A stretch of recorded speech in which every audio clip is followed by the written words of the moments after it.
छोटे से ब्रेक के बाद आप सभी दर्शकों का स्वागत है। आप देख रहे हैं जी न्यूज। घुटको स्थित field steel and power private limited plant में शनिवार को बड़ा हादसा हो गया। इंडक्शन फर्नेस में हुई अचानक विस्फोट की चपेट में आकर एक क्रेन ऑपरेटर गंभीर रूप से झुलस गया। घायल को तत्काल शहर के निजी अस्पताल में भर्ती कराया गया है, जहां उसकी हालत नाजुक बनी हुई है।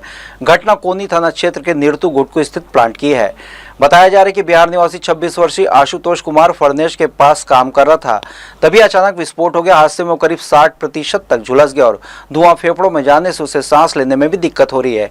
फिलहाल उसे आईसीयू में रखा गया। घटना की सूचना मिलते ही सीएसपी गगन कुमार और पुलिस टीम मौके पर पहुंचे, जांच शुरू की। घायल को प्रताप चौक स्थित केयर एंड क्योर अस्पताल में भर्ती कराया गया। इस बीच प्लांट में बॉयलर ब्लास्ट और 3 लोगों की मौत की अफवाह भी फैली, जिसे पुलिस और प्रबंधन ने पूरी तरह खारिज कर दिया। एएसपी रजनेश सिंह के अनुसार इस हादसे में केवल एक ही व्यक्ति घायल हुए। प्लांट प्रबंधन ने भी स्पष्ट किया कि कोई जनहानि नहीं हुई। बताया जा रहा है कि संबंधित फर्नेस ठेका पर संचालित हो रहा था और घायल कर्मचारी ठेकेदार का स्टाफ है। फिलहाल पुलिस मामले की जांच में जुटी और सुरक्षा मानकों को लेकर कई सवाल खड़े हो रहे हैं। कोनी थाना क्षेत्र अंतर्गत है फील्ड कोल्ड फील्ड प्लांट में गैस रिसाव हुआ था, जिसकी वजह से एक व्यक्ति जो है उसमें झुलस गए थे। उनको इलाज हेतु हॉस्पिटल में एडमिट कराया गया है। साथ ही पुलिस के द्वारा उसमें जांच की जा रही है। आगे उसमें जैसे भी तथ्य होंगे उसके आधार पर उसमें आगे कार्रवाई की जाएगी। नहीं, ऐसा किसी की मौत नहीं हुई है। उसमें एक व्यक्ति बस जो है गैस से जला है और वो अभी फिलहाल उसकी स्थिति स्थिर है और उनका इलाज चल रहा है। और बिल्कुल ऐसे समय में मैं मीडिया के साथियों से अपील करूंगा कि ऐसे समय में आपकी रिस्पॉन्सिबिलिटी काफ़ी बढ़ जाती है कि जो इस तरह की अफवाह हैं उसको आप क्लियरिटी दें अपने सही न्यूज़ के आधार पर। और पब्लिक से भी अपील करूंगा कि जब तक पुष्टि ना हो और सही सूचना अब तक ना मिले तब तक ऐसे भ्रामक खबरों को आगे बढ़ाना बंद। रविवार सुबह एक बड़ा हादसा टल गया जब मुंगेली के सक्रिय युवा सरपंच संदीप सिंह ठाकुर बाल बाल बच गए। मिली जानकारी के अनुसार वे सुबह करीब 6 बजे मुंगेली में अपने गांव खेकतरा जा रहे थे। प्रत्यक्षदर्शियों के अनुसार जैसे ही उनकी गाड़ी बंधुआ पुल के पास पहुंची, अचानक कुछ बच्चे सड़क पर आ गए। बच्चों को बचाने में के प्रयास में सरपंच ने तुरंत वाहन से नियंत्रण खो दिया, जिससे गाड़ी अनियंत्रित होकर सीधे नहर में जा घुसी। घटना के तुरंत बाद स्थानीय लोगों की मदद से उन्हें बाहर निकाला गया, अस्पताल पहुंचाया गया। डॉक्टरों ने प्राथमिक जांच के बाद बताया कि उनके हाथ में गंभीर चोटें आई और एक्सरे में फ्रैक्चर की पुष्टि हुई है। हालांकि शरीर के अन्य हिस्सों में कोई जानलेवा चोट नहीं है। फिलहाल उनकी स्थिति खतरे से बाहर बताई जा रही। इस घटना की खबर मिलते ही क्षेत्र में चिंता का माहौल बन गया। बड़ी संख्या में समर्थक और ग्रामवासी अस्पताल पहुंचकर उनका हालचाल जान रहे हैं और उनके शीघ्र स्वस्थ होने की कामना कर रहे हैं। घुटको स्थित field steel and power private limited plant में शनिवार दोपहर इंडक्शन फर्नेस फटने से बिहार निवासी क्रेन ऑपरेटर आशुतोष कुमार गंभीर रूप से झुलस गए। उन्हें तुरंत शहर के केयर एंड क्योर अस्पताल में भर्ती कराया गया है, जहां करीब 60% झुलसने और धुआं फेफड़ों में जाने से उनकी हालत नाजुक बनी हुई है। घटना के बाद मौके पर अफरा तफरी मच गई। सूचना पर पुलिस अधिकारी गगन कुमार की टीम साथ पहुंचे। पुलिस और प्रबंधन ने बॉयलर ब्लास्ट व जनहानि की अफवाहों को खारिज करते हुए स्पष्ट किया है कि हादसे में केवल एक कर्मचारी घायल हुआ है। मामले की जांच जारी है। दक्षिण पूर्व मध्य रेलवे रिकॉर्ड पर रिकॉर्ड बना रहे हैं। एससीसीआर ओरिजिनेटिंग पैसेंजर रेवेन्यू में नया रिकॉर्ड बनाया है, लेकिन दूसरी तरफ इसी जोन में यात्री से जुड़ी बुनियादी सुविधाएं हाशिए पर नजर आ रही हैं। स्टेशन के टिकट काउंटर से लेकर यात्री ट्रेनों का हाल बदहाल है।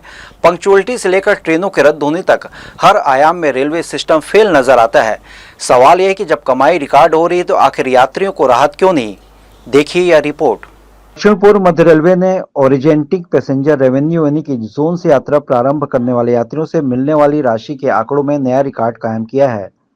दरअसल दक्षिण पूर्व मध्य रेलवे ने 17 मार्च 2026 तक 1359 करोड़ 4 लाख रुपए का यात्री राजस्व अर्जित किया है, जो पिछले साल के मुकाबले कहीं ज्यादा है।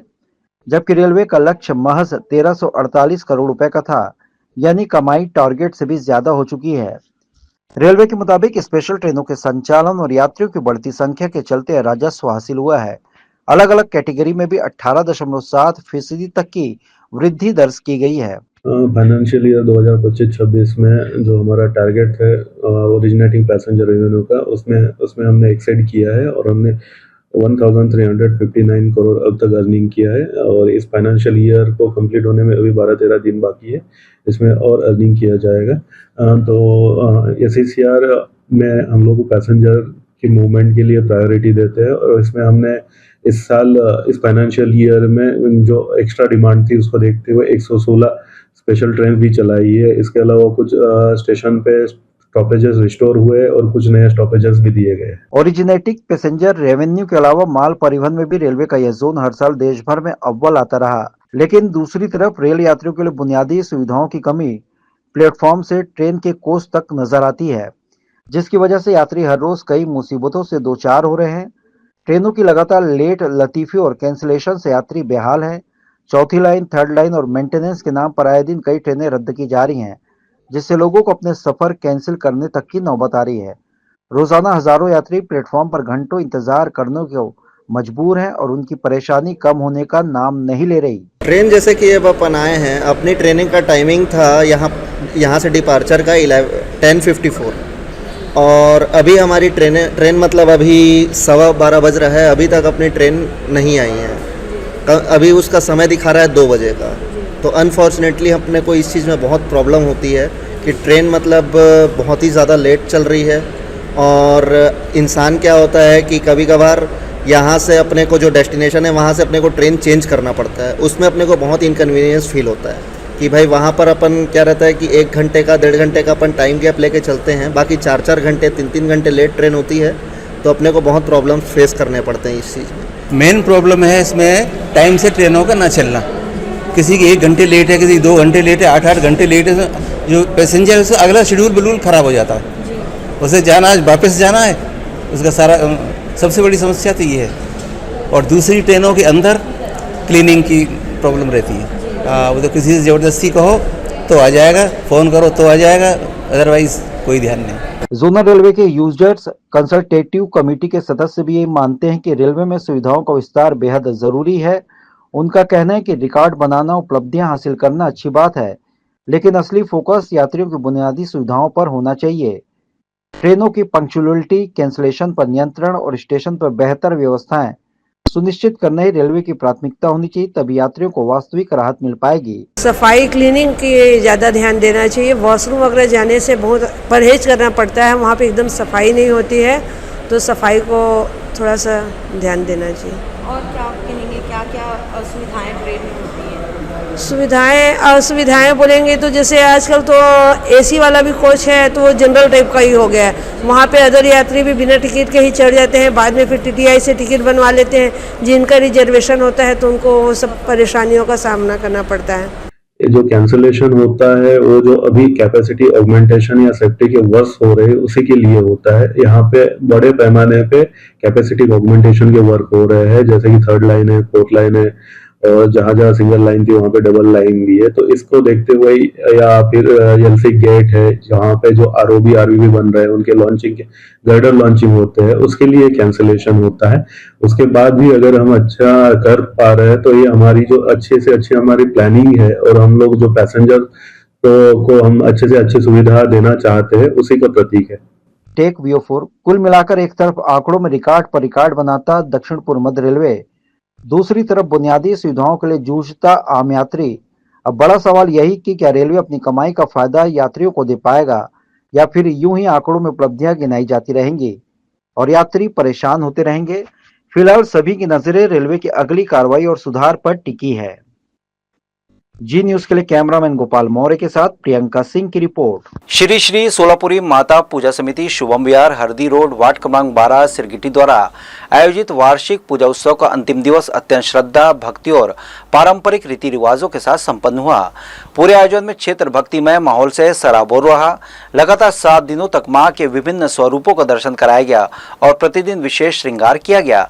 अंतिम दिन मां ने काली स्वरूप में भक्तों का दर्शन दिया, जिसे देखने बड़ी संख्या में श्रद्धालु उमड़े। इस अवसर पर देवी प्रतिमा का निर्माण गीली हल्दी से कर आकर्षण सजावट की गई। पूजा के दौरान विशेष भोग अर्पित किए गए और मंत्रोच्चार व माला जाप के साथ माता से सुख समृद्धि की कामना की गई। यहाँ श्री श्री सोलापुरी माता का पूजा आरंभ हुआ है। आज माता का अंतिम दिन है महाकाली के रूप में। इन 7 दिनों में जो भी माता के पूजा में या उनके भोग में जो भी पूजा में भूल चुको या व्यंजनों में कमी हो, आज के दिन 21 प्रकार के व्यंजनों से माता का पूजा किया जाता है। यहाँ पे बहुत खास है कि कम से कम 9 साल से यहाँ माता की लाइन है और बहुत सारे भक्त आ रहे हैं। मुझे बहुत अच्छा लगता है। मतलब और भी बहुत लोग यहाँ के यहाँ का